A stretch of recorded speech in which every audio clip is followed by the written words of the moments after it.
ஆசீர்வதிக்கும் தேவன் நம்மை ஆசீர்வதிப்பாரே. துதி ஸ்தோத்திரம் இயேசுநாதா, துதி உமக்கே என்றுமே. இன்று ஒரு வசனம். சேனைகளின் கர்த்தர் நம்மோடு இருக்கிறார். யாக்கோபின் தேவன் நமக்கு உயர்ந்த அடைக்கலமானவர். சங்கீதம் 46:7. அன்புக்குரியவர்களே, கர்த்தர் நம்மோடு இருக்கிறார். வானத்தையும் பூமியையும் படைத்த கர்த்தர் நம்மோடு இருக்கிறார். தாயின் வயிற்றிலே அன்போடு நம்மை தெரிந்து கொண்டு பேர் சொல்லி அழைத்தவர் நம்மோடு இருக்கிறார். அவர் ஒருபோதும் நம்மை விட்டு விலகுவதும் இல்லை, நம்மை கைவிடுவதும் இல்லை. கர்த்தருடைய வல்லமையான நாமங்களில் ஒன்று சேனைகளின் கர்த்தர் என்பதாகும்.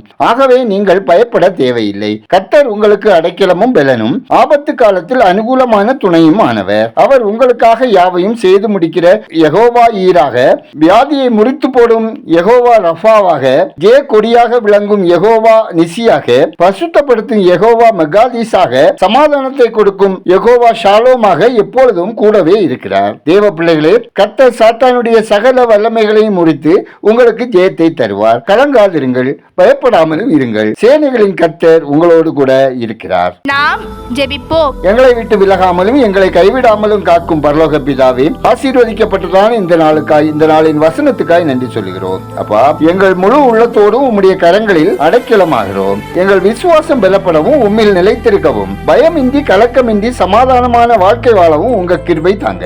தேவனே, எங்கள் சிந்தனைகள் கசப்பான உணர்வுகள் ஏற்படுவதற்கும் வளர்வதற்கும் இடம் கொடுக்கிற எங்களை மன்னித்து, கசப்பையும் வெறுப்பையும் எங்கள் சிந்தைகளில் இருந்து துடைத்தறிய உதவி செய்யும். உங்கள் மேல் நாங்கள் வைத்திருக்கிற விசுவாசத்தை சீர்குலைக்கும் திட்டங்களை கொண்டு வர நினைக்கிற அனைத்து சாத்தானின் செயல்களையும் முறியடித்து இயேசுவின் நாமத்தினாலே ஜெயம் கொண்டு வாழ உங்க தயவு வேண்டுமாய் ஜெபிக்கிறோம். கர்த்தாவே, உங்க பிள்ளைகள் ஊழல், லஞ்சம், கலப்படம், வழிப்பறி, திருட்டு, புகையிலை பொருள், கள்ளச்சார வியாபாரத்தில் ஈடுபடாமல் தீமைக்கு விலக்கி தங்களை உமக்கு முன்பாக பசுத்தமாக காத்து வாழ கிரியை செய்வீராக.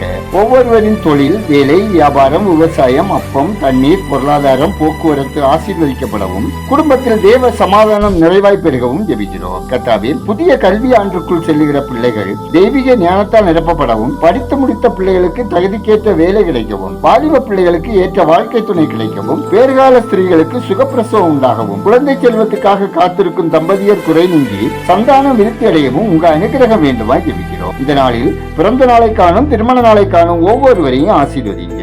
மாற்றுத்திறனாளிகள், ஆதரவற்றோர், ஒதுக்கப்பட்டோர், கைவிடப்பட்டவர்கள், தெருவோரங்களில் வாழ்வோர் நலன் காக்கப்படவும், ஏற்ற உதவிகள் கிடைக்கவும் ஜெபிக்கிறோம். எங்கள் தேசம் ஆசீர்வதிக்கப்படவும், மக்கள் கர்த்தரை அறியும் அறிவில் வளரவும், மிஷனரிகள் நலன் காக்கப்படவும், ஊழிய தேவைகள் சந்திக்கப்படவும், ஊழிய தடைகள் அகலவும், ஊழிய எல்லைகள் விரிவாகவும் ஜெபிக்கிறோம். எங்கள் ஜெபத்தை கேட்டு பதில் கொடுப்பவரே உமக்கு நன்றி சொல்லுகிறோம். துதிக நமைமை உமக்கே செலுத்துகிறோம். இயேசுவின் நாமத்தில் ஜெபிக்கிறோம் எங்கள் ஜெபங்களும் நல்ல பிதாவே, ஆமென்.